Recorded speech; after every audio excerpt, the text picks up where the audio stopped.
அது சரியா 100 வருடத்திற்கு முன்னாடி 1918 ஜனவரி மாதம் தாய்லாந்து நாட்டில் சயோப்ரியா ரிவர் என்ற ஆத்துக்கிட்ட அந்த கிராமத்து மக்கள் மீன் பிடிக்கிற வேலைகளில் ஈடுபடுறாங்க. சில பேர் படகு மூலியமா அந்த ஆத்துல போயிட்டு மீன் பிடிச்சிட்டு வராங்க. சில பேர் தூண்டில்லாம் போட்டு அந்த இடத்துல மீன் பிடிச்சுக்கிட்டு இருக்காங்க. இப்படி மதியம் 1 மணி வாக்குல உச்சி வெயில்ல இந்த மீன் பிடிக்கிற வேலைகள் பரபரப்பா அந்த ஆத்துல நடந்துகிட்டு இருக்கு. இந்த நேரத்துல தான் அந்த மீனவர்கள் கொஞ்சம் கூட எதிர்பார்க்காத ஒரு மர்மமான ஒரு பொருள் அந்த ஆத்துல மிதந்து வர்றதை பாக்குறாங்க.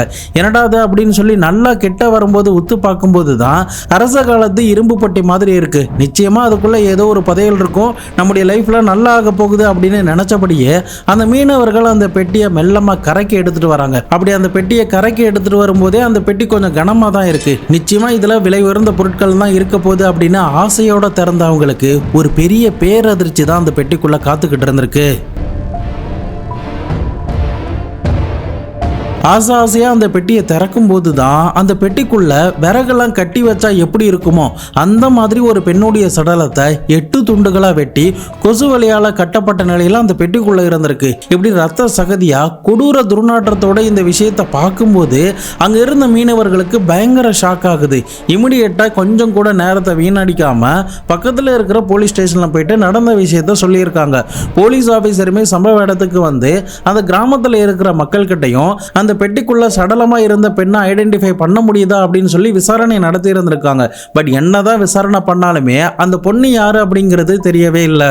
இதனால சுத்து வட்டாரம் முழுக்க இந்த தகவல் வேக வேகமா பரவ ஆரம்பிக்குது. அதே சமயம் அந்த இடத்துல பொதுமக்களுடைய கூட்டமும் அதிகரிக்க ஆரம்பிக்குது. இப்படி வேக வேகமா இந்த விஷயங்கள்லாம் நடந்துகிட்டே இருந்தாலும் அந்த பொட்டிக்குள்ள இருக்கிற பெண்ணுடைய சடலத்தை பத்தி எந்த ஒரு தடயத்தையுமே போலீஸ் அதிகாரிகளால கண்டே பிடிக்க முடியல.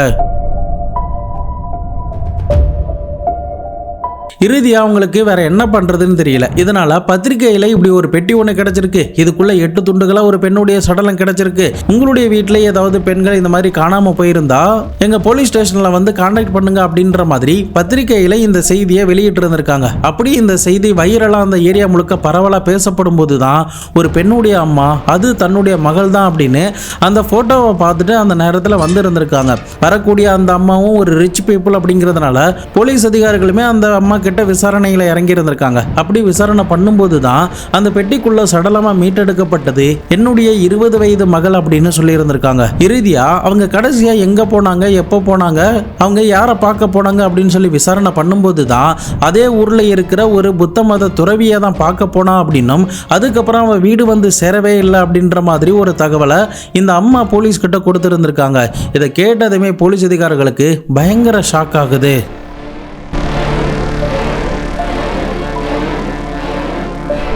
அன்னைக்கு அந்த அம்மா சொன்ன துறவி யாரா இருக்கும், எதனால அந்த துறவியா அந்த பெண் பார்க்க போன அந்த பெண்ணுக்கு அப்படி என்னதான் நடந்துச்சு? 100 வருஷத்துக்கு முன்னாடி ஒட்டுமொத்த தாய்லாந்து நாட்டையுமே புரட்டி போட்ட ஒரு கொடூரமான ஒரு மர்மமான சம்பவத்தை பத்தி தான் இன்னைக்கான வீடியோல அலசி ஆராய போறோம். ஸோ எந்த இடத்துலையுமே வீடியோவை ஸ்கிப் பண்ணாம தொடர்ந்து பாருங்க. நான் உங்கள் Babu Shankar. Welcome to Babu Shankar files.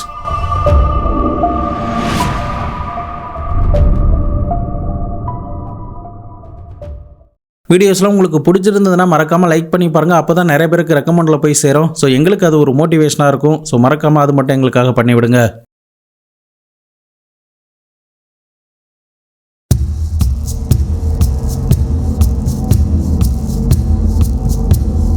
அது சரியா 1890 தாய்லாந்து நாட்டில் வடகிழக்கு பகுதியில் இருக்கிற டவுட்டன் அப்படின்ற ஒரு சின்ன கிராமத்தில் தான் இந்த பூன்பெங் அப்படின்ற ஒருத்தன் பிறந்திருக்கான்.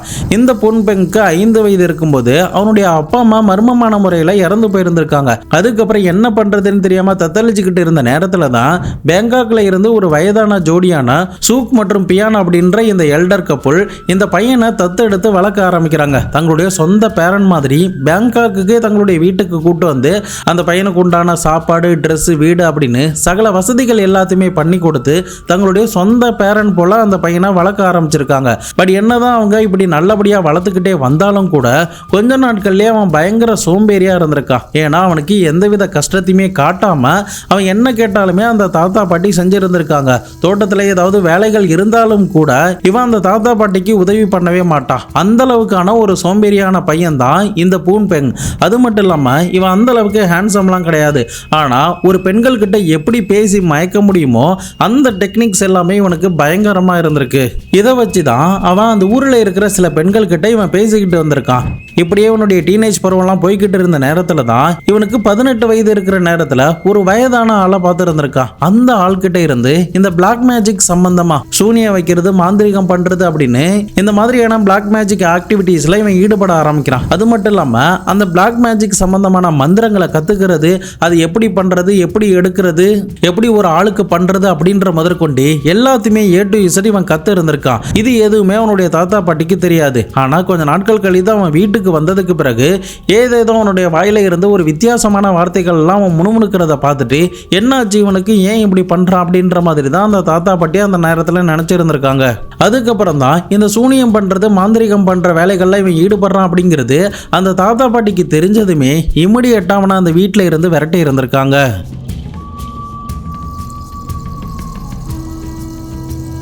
அந்த நேரத்தில் டெக்னாலஜிலாம் எதுவுமே கிடையாது. பெருசாக இந்த பிளாக் மேஜிக்கை எதிர்த்து பேசக்கூடிய ஆட்களுமே ரொம்பவே குறைவு தான். அப்படி ஒரு வேளை யாராவது எதிர்த்து பேசினா கூட அவங்களுக்கு ஏதாவது இந்த மாதிரி சூனியெல்லாம் வச்சு கெட்ட விஷயங்கள் பண்ணிடுவாங்களோ அப்படின்ற ஒரு பயம்தான் இருந்துச்சே தவிர யாருமே அதை எதிர்த்து அது பொய்ன்னு நம்ப தயாராகவே இல்லை. இதனால மேக்சிமம் இவன் வசிக்கிற பகுதியில் அங்கே இருக்கிற பொதுமக்கள் இந்த பிளாக் மேஜிக்கை நம்ப ஆரம்பிச்சிருக்காங்க. இப்போ இவனை வீட்டை விட்டு திறத்துனதுக்கு பிறகு இந்த பூன் பெங் நேரடியாக மறுபடியுமே பிளாக் மேஜிக் சம்பந்தமான சில விஷயங்கள்லாம் கற்றுக்க ஆரம்பிச்சிருக்கான். அதுக்கப்புறம் தான் அதே பேங்காக்ல இருக்கிற வார்த்தராட் குஞ்சான் அப்படின்ற ஒரு புத்த மத கோவில்ல போயிட்டு 20 வயசுல துறவியா ஜாயின் பண்ணி இருந்திருக்கான். இந்த கோவில்ல அவன் புத்த துறவியா ஜாயின் பண்ணதுக்கு பிறகு நிறைய மக்களை இவனால பார்க்க முடியுது. இதனால இவனுக்கு என்ன தோணுதுன்னா, இந்த பிளாக் மேஜிக் மூலமா இவங்களுக்கு இருக்கிற கஷ்டத்தை நம்மளால போக்க முடியும், இவங்களை நமக்கு ஏத்த மாதிரி பயன்படுத்திக்கலாம் அப்படின்ற மாதிரி நினைச்சிருந்திருக்கான். அந்த கோவிலுக்கு வரக்கூடிய பெண்கள் எல்லாருமே பயங்கர ரிச்சான பெண்கள் அப்படிங்கிறதுனால இவனுடைய வலையில ஈஸியா விழ ஆரம்பிக்கிறாங்க. ஏற்கனவே நான் சொன்ன மாதிரி இவன் அழகா பேசுவான், பெண்கள் மயக்கிற மாதிரி பேசுவான் அப்படின்னு சொன்னல, அந்த மாதிரியே அந்த சின்ன சின்ன டெக்னிக்ஸ்லாம் வச்சு அந்த கோவிலுக்கு வரக்கூடிய பெரிய பெரிய பணக்கார பெண்களை தன்னுடைய வலையில இவன் சிக்க வைக்க ஆரம்பிக்கிறான். அது மட்டும் இல்லாம அவங்களுக்கு இருக்கிற கஷ்டத்தெல்லாம் சொல்லி இந்த கஷ்டத்தை போக்கணும்னா இரவு நேரத்துல தான் சில ரிச்சுவல்ஸ்லாம் பண்ணணும், அதாவது பூஜை சடங்குலாம் பண்ணணும் அப்படின்ற மாதிரி சொல்லி இருந்திருக்கான். ஆனா அன்றைய தினம் அந்த பெண்கள் எல்லாம் பிரெயின் வாஷ் பண்ணி இவன் பண்ணது எல்லாமே பிசிக்கல் கான்டாக்ட் மட்டும்தான்.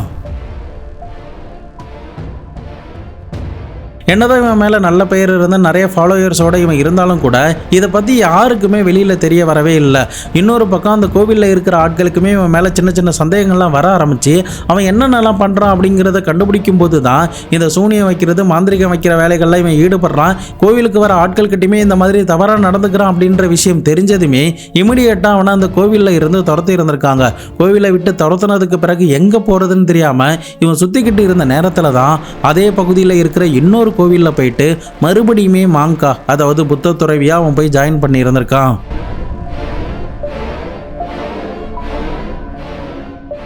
அங்கே இருக்கிற சில பேர் இவனை ஐடென்டிஃபை பண்ணியிருக்காங்க. ஏற்கனவே இவன் பேர் அந்த கோவிலில் கெட்டு போயிருந்ததுனால பெண்கள்கிட்டையுமே இவன் தவறாக நடந்துகிட்டு இருக்கான், மாந்திரிகம் சம்பந்தமான வேலைகளில் ஈடுபடுறான் அப்படிங்கிறது தெரிஞ்சதுனால இவன் மேலே மறுபடியுமே அவ பெயர் ஏற்பட ஆரம்பிக்குது. அந்த நேரத்தில் இவன் அங்கே இருக்கிற துறவிகள் கிட்ட என்ன சொல்றான்னா, எனக்கு என்னுடைய லைஃப்ல செகண்ட் சான்ஸ் கொடுத்து பாருங்க, நான் இனிமேல் அந்த தப்புலாம் பண்ண மாட்டேன், அதெல்லாம் பண்ணக்கூடாது அப்படிங்கிறதுக்காக தான் மறுபடியும் நான் இந்த கோவிலுக்கு வந்திருக்கேன் அப்படின்னு அங்கே இருக்கிறவங்களையுமே ஈஸியாக பிரெயின் வாஷ் பண்ணி இருந்திருக்கான்.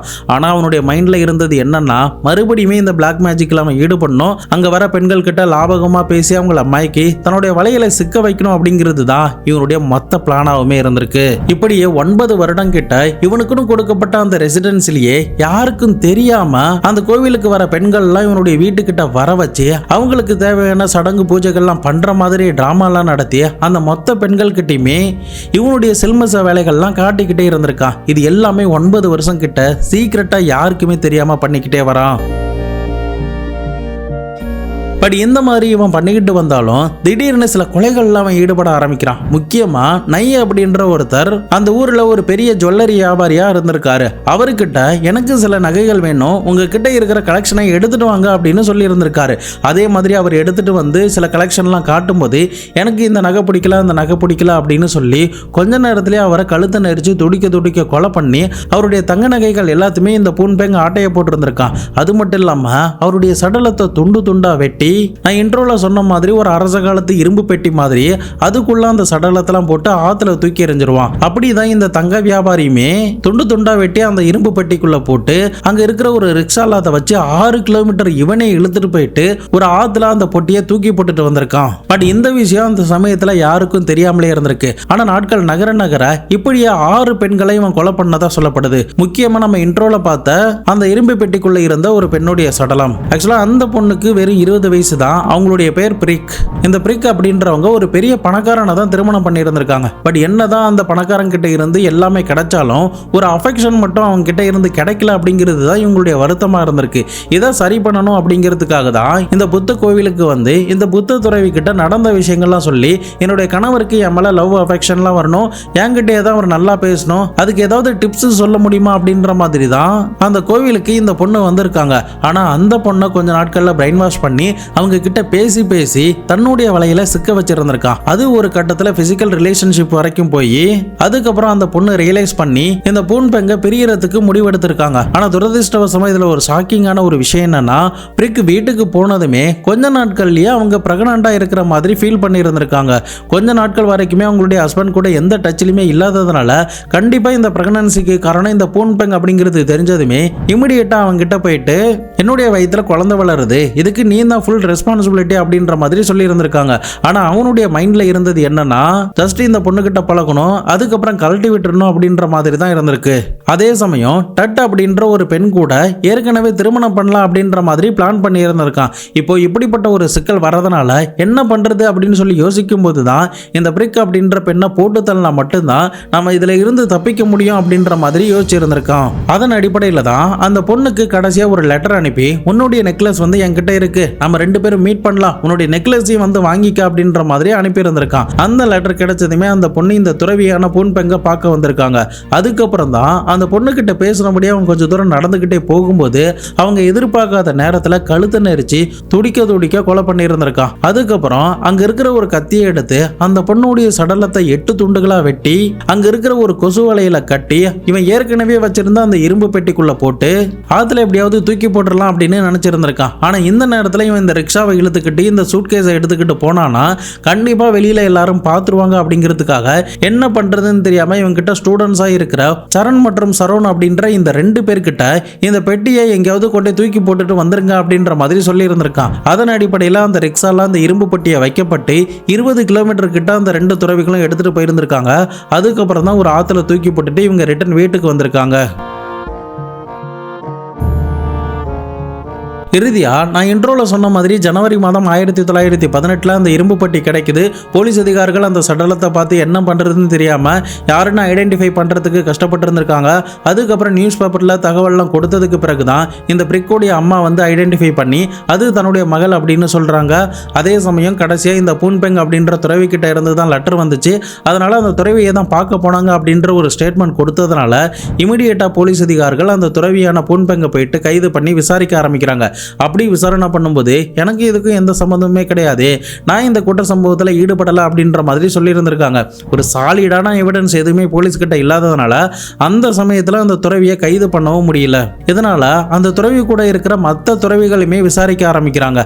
அதே சமயம் அந்த கோவிலுக்கு வரக்கூடிய பக்தர்கள் கிட்ட எல்லாம் விசாரணை பண்ணும்போது இந்த துறவியோடைய ரூம்ல 7 இரும்பு பெட்டியை இதே மாதிரி நாங்க பார்த்தோம் அப்படின்ற மாதிரி ஸ்டேட்மெண்ட் சொல்லி இருந்திருக்காங்க. இதை வச்சு பார்க்கும்போது தங்கநகை வியாபாரி மற்றும் இந்த பிரிக் என்ற பெண்ணை தவிர மீதம் 5 பெண்களை இவன் கொலை பண்ணியிருக்கணும் அப்படின்ற மாதிரி தான் போலீஸ் அதிகாரிகள் கணிச்சிருந்திருக்காங்க.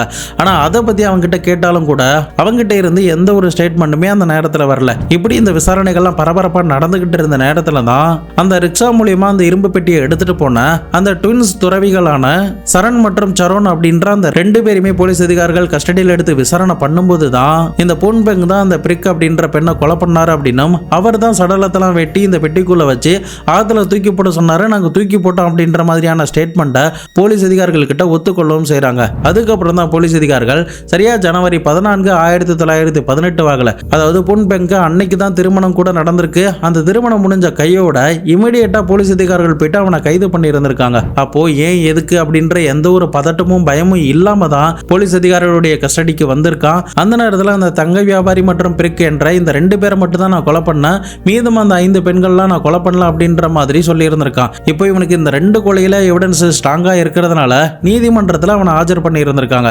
ஆஜர் பண்ணி விசாரணைகள்லாம் முடிஞ்சதுமே அவன் குற்றவாளி அப்படின்னு நிரூபிக்கப்பட்டிருந்திருக்கு. இவனுக்கு உதவி பண்ண அந்த துறவிகளுக்கு என்ன தண்டனை கொடுத்தாங்கன்னு தெரியல. ஆனா இந்த கொலை சம்பவத்தில் ஈடுபட்ட இந்த பூன்பெங்குக்கு சரியா ஆகஸ்ட் 19, 1919 வாக்குல பொதுமக்கள் முன்னாடி அந்த நாட்டு சில சடங்குமுறைகளோட சில டான்ஸ்லாம் ஆடினபடியே கத்தியால இந்த பூன்பெங்குடைய தலையை வெட்டி இருக்காங்க. அந்த நேரத்தில் அவனுடைய கழுத்துல சரியா வெட்டு விழாததுனால வாயிலுமே ஏதோ சில மந்திரங்கள்லாம் முணுமுணுத்துக்கிட்டே இருந்திருக்கான். அதுக்கப்புறம் தான் மறுபடியுமே அந்த சடங்குமுறையோட டான்ஸ்லாம் ஆடி அவனுடைய தலையை வெட்டி இருக்காங்க. அவனுடைய தலை தனியா துண்டா தரையில விழுந்திருக்கு.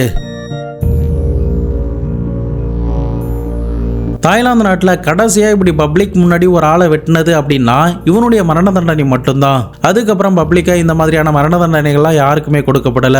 மேற்கொண்டு இந்த பூன்பெங் தான் உலகத்துடைய முதல் சீரியல் கில்லர் அப்படின்னு கூட சொல்லப்படுது.